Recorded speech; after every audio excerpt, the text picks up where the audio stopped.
لو عايز تبقى غني مش لازم تشتغل أكتر من غيرك، لكن لازم تسبقهم. النجاح مش بعدد الساعات، النجاح في إنك تبدأ قبل ما غيرك يبدأ. فاظبط المنبه بتاعك كل يوم على 5 الصبح وابدأ يومك قبل ما العالم كله يصحى. مجرد إنك تبدأ يومك بدري هتلاقي إن بقى عندك تركيز أكتر وإنتاجيتك زادت، وهتحس بقوة داخلية جوه منك، لأن هبقى حاسس إن أنت سابق الكل. جربها بكرة وهتشوف بنفسك إزاي يومك هيتغير. لأن الفرق بين الإنسان الناجح والإنسان العادي إن الإنسان الناجح بيبدأ بدري وبيسبق الآخرين. لو مش شايف نفسك في المستقبل هتفضل عايش في الماضي. لو ما بتعملش حاجة جديدة ده معناه إنك عايش ومستسلم في ماضيك أكتر من إيمانك بمستقبلك. تخيل واحد عايش في حالة غضب وإحباط واستياء، وقاعد عمال بيقول لنفسه ليه ربنا ما يفتحليش الأبواب؟ ليه الدنيا ضيقة عليا؟ ليه ما فيش حد بيحبني أو حد راضي يشغلني؟ عايز تعرف ايه المشكلة؟ المشكلة ان هو مستني النجاح قبل ما هو نفسه يحس ان هو ناجح، مستني العلاقات الجديدة تجيله قبل ما يحس ان هو محبوب، مستني الحياة كلها تتغير حوالين منه قبل ما هو يتغير من جوه منه. ده النموذج القديم كلاسيكي للحياة اللي هو ما بينفعش، النموذج اللي معتمد على لما الدنيا تتعدل ربنا هيفرجها.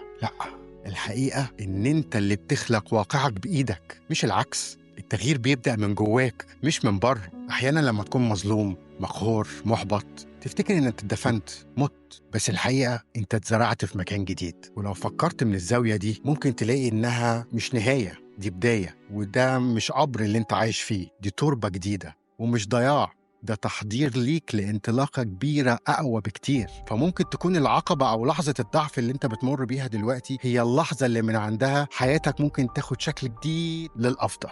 فمن فضلك لو سألت نفسك أنت هتقدم إيه للدنيا النهاردة؟ هتقدم إيه للعالم النهاردة؟